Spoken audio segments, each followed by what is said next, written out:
you like old toys, you're probably like me and you're a big fan of the True Scale Ertl line of trucks. To me, their cab is probably the best looking cab of any vintage toy maker. They rival the Nylent Fords and some of the Smith Millers and so on. They made a decent line of trucks, a few construction, agricultural truck or two, but just not as many trucks as a lot of the other toy makers. So I've been seeing this cab used a lot for customizing. The two that I see most of all is the Tonka fire pumper and the Tonka cement mixer. In the Ertl line, the fire truck and cement mixer are both extremely expensive and extremely hard to find, especially nice ones. So people have started using this cab and the Tonka chassis, and makes a really nice looking truck. I was doing this about 25, 30 years ago. I was in the business of restoring, customizing, whatever. And thought I'd give a couple of ideals to mostly probably the beginners who's faced with the task of trying that and don't know where to go. So I know a lot of you guys customize, and I'm sure you have better ideals than I did, and yours probably turned out better than mine did, but this maybe helped someone. This cab right here is cast aluminum, and it has a few little problems with it. Sometimes these windshield posts will get broke, or the cab will get smashed down. The running board will get broke. The bumper, most of the time, is the biggest problem. It'll get broke. I used to buy these trucks rather on eBay because they were cheap. I mean, Ertl lagged way behind everybody back at that time. So you could buy a rough grain truck for $20, or I call it a grain truck, a hopper truck, whatever the blue and red truck was. You could buy that truck for like $20 or $25 and a really nice one for maybe $50. So I would buy a lot of them and cut them up and use that cab. But anyways, this cab, I'm going to show you how to fix this. If you don't know, I don't know. I mean, it's been so many years. I don't know if someone makes a replacement or something. I know Smith Miller does. I think Structo used to for their cast aluminum. What I used to do, sorry, I'm doing this one-handed, so it won't turn out to be the best video. What I used to do is I would, first thing is, I always really liked buying these kind of cabs because that was broke and you could really just get a whole lot better deal on them. But what I would do is I'd dress this up here, with a grinder or file or whatever, straighten it up, get, flatten it out a little bit. And as you're doing that, it'll get a little wider so you can use a little bit bigger bit. This bit's too big, but I'm going to use it for demonstration. And what I would do is I would drill holes into this bumper horizontally and into this fender vertically, okay? And when you drill those holes and then you put the support behind it, like something like this, you put that behind it, you would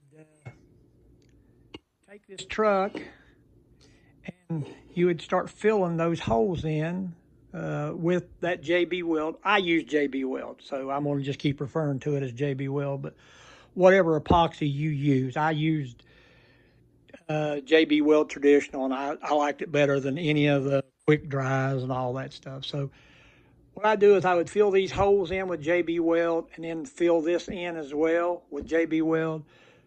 And what it does when it dries, it actually makes pins in, it dries as one piece with pins up in here. So it becomes kind of like a one piece here instead of having two pieces. Like if you were just to, if you were just to fill this area in right here with JB Weld, it'll hold, but that's two pieces. When you put those pins in, it becomes one piece. And it seemed like it held really good. Not as good as the original bumper, but, it's not something you could just walk up and snap right off unless you really went after it. So it's a good way of fixing it. Another way you could do is, and I have done, you could go to the hobby store and get round stock. It's kind of a springy filling. You don't want mild steel. You could use paper clips or something, but that's too mild. You want something that's got a little strength to it. And then instead of putting JB Weld in the holes, you would put JB Weld on that little rod and stick them in there. Maybe take a little solder and touch them together. So you could make a steel frame and then cover it with JB Weld. I've done that as well. It works out just as good, but it's a little harder for the beginner. And I don't know that the benefits is that much better. So my idea was, you know, unless it's a bigger break, I probably wouldn't do it that way. One of the things, and I'm not here to criticize, one of the things that I see a lot with the Tonka fire pumper is that the cab will sit tipped up a little bit, just a little bit. Me personally, I don't like ill-fitted cabs. I don't like ill-fitted campers that has to set up out of the bed a half-inch further just to be able to clear the roof. My opinion is, you know, with a little bit of extra work, you could have made it look like something the store made. And my advice to beginners is don't do it. You know, if it don't look right, either take the time to make it look right or find another piece or part or whatever. Don't do it because it looks, you know, it looks bad. And when you put that out there for people, you know, it gives the next guy the ideal that that's the best you could, you know, the best that he has to be able to do. And that, you know, so more discouraging, in other words. So what I always did was with this cab is you measure this 3 3/4 here. So any chassis that you use is 3 3/4 is a very, very simple, just almost what we'll call a bolt on. Now you can get different chassis and cut this out. You know, you can cut like notches here and cut the axle carriers out. Chassis can come up here and rest against it. So if it's wider, it's no big deal. You can, I mean, you can fix it. It's, like I said, it's simple. It's really simple, no matter as hard as it gets with other chassis, it's really simple. So this cab right here, I used with this truck. I made this about 25 years ago. I call it my test mule. It's a Structo mobile crane. I also made a Structo cement mixer, Structo sanitation truck using this cab. And it's my favorite truck. I mean, if I could get the license, I would make that truck today, and I guarantee you that it would be a really fast seller if you like sanitation trucks, maybe. But you may need to do some adjusting on your chassis here. You may need to adjust your axle carriers. You know, there's different adjustments you have to make to get it to fit, but they're all really easy, especially with this because it's basically just using a grinder. I mean, a lot of times you can use a bench grinder. So it's really simple, and I'm going to try to do this one-handed, and I'm going to show you something. I may not be able to do it, but as you can see, this thing sits right down on that chassis there. I don't have it pushed back quite far enough yet, but it sits right down on that chassis. Perfect. I mean, there's no wiggle, no slop. You can, when you're doing this, when you cut this, you can leave these out, fold them over, drill holes in them, and drill holes here, and make it look like, you know, it's held, or make it held on by rivets, like, you know, Tonka, Buddy, all the other toy makers, Nylint. You could, if I can flip it over one-handed here without losing everything, okay, you can see there how that chassis fits. I mean, it fits perfect. If you had those flanges, you know, if I hadn't cut them all, you could rivet it. You could JB weld it here, so you wouldn't see any rivets, or you could put rivets here. You could JB weld a couple of little L-shaped brackets here, then bend them over. It would work no matter what you done. And it fits perfect. If I can get this axle through here, one-handed, I will show you. So it might be a little hard for me to do, but maybe not.